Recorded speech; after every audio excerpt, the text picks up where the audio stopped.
Okay, we're going to stay on this breaking news. Let's bring in Senator Martha McSally. Senator, we've got news coming in that a member of the vice president's staff in his office has tested positive for COVID-19. Neither the president nor the vice president had close contact with this person. They're doing contact tracing right now. Your reaction to this breaking news?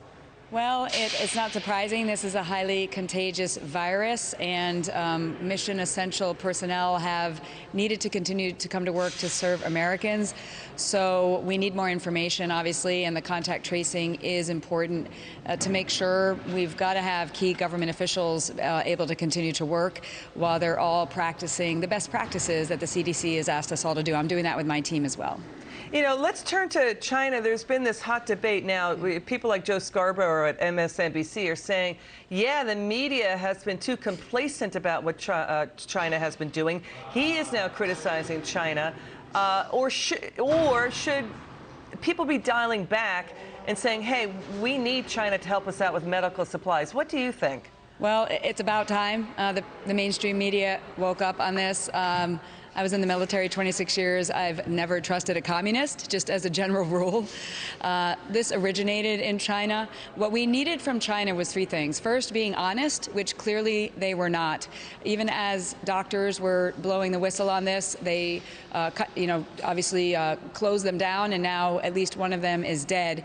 They needed to be accessible, allowing our scientists and doctors and others to get in. They are not. They're still not. And as of this week, they're kicking out more journalists, and they also need to be accountable for what they're doing. The propaganda they have right now, as if they're coming to the rescue of Europe and others, as people are dying all over the world from this virus that that came in China, is like an arsonist lighting a fire and then coming to help put it out, wanting to be the hero.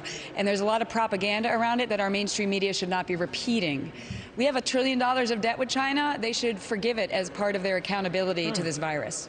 You know, it's interesting what you just said, because again, the issue is with the regime, the communist regime, not the people of China. Right. The people of China are brilliant. They're creative. We need them, actually. It's the brutality of that regime, what they're doing to Muslims there with the torture of detainees, with their gulag-style prison camps. Go ahead. Yes. Yeah, and Hong Kong as well. I mean, their human rights abuses are severe and long-standing. And you're right, the communist regime in China, they are not our friends. They have been on a path for a long time to replace us as the world leader.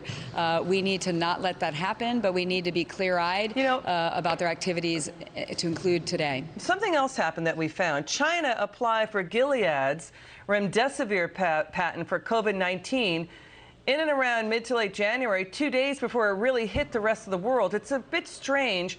Doesn't it raise a few eyebrows if China moved to own the patent to treat a global pandemic that started in their own country? Again, it's not surprising. Had they alerted us last year, alerted the world, allowed the scientists to come in, contained it in a better way, we would have saved so many more lives. And now we are seeing deaths happening all over the world and all over America. So again, it's not surprising that they would take advantage of that as they look out for their own interests and not everybody else. You know, Senator, the other thing we're studying and digging into NIH and Chinese CDC research and other scientific research, after the SARS outbreak in 2003, 2004, and now we're finding that laboratory research somehow out in Beijing in laboratories, that SARS-CoV research escaped the laboratories, infected people, 5 people died. Now, we have problems here with our research laboratories as well. Are you comfortable with biological level research that's going on with these type of viruses, and that people are being protected and safeguarded? Well, I'm not familiar with that report from China, but I know in America, we have high standards, and we hold our people accountable to those standards to make sure that research can happen and that mistakes don't happen there. So, that's a part of what we do, and we're Americans, so we know how to do this the best. But I certainly wouldn't trust the Chinese, what they say or what they do. And to what we're saying, I mean, the journal of, we're getting geeky here, virological methods. They talked about, quote, the ways to inactivate the virus, which would mean that you could research it at reduced safety levels. Then we looked at this other scientific article that said, listen, viruses from laboratories, they're going to come out. That's out of the clinical microbiology review. They're saying, listen, we're reducing the safety standards. You got to live with it. May happen. May have outbreaks. That's not good. Can't happen. Well, yeah, I haven't seen those reports, but I can just say that we need to make sure, as we're dealing with the current crisis, that we very quickly get all the best minds together to find the treatment and also the vaccine for this. But then the next one may come. So what are we going to do to learn from this to ensure that we're prepared for the very next virus or other mutation that happens to protect the vulnerable and the elderly? So important research does need to happen. It needs to be safe while it happens, and we cannot be in a place where we're shutting down our economy in the drastic ways that we are from time to time because of a virus like this. Again, it would be helpful to know what patient zero is, what actually happened in China, so that we can save lives right now. And we got a whole lot of debriefing going forward to include bringing our pharmaceutical and other manufacturing home, so we're not relying on China. Senator Martha McSally, you served our country.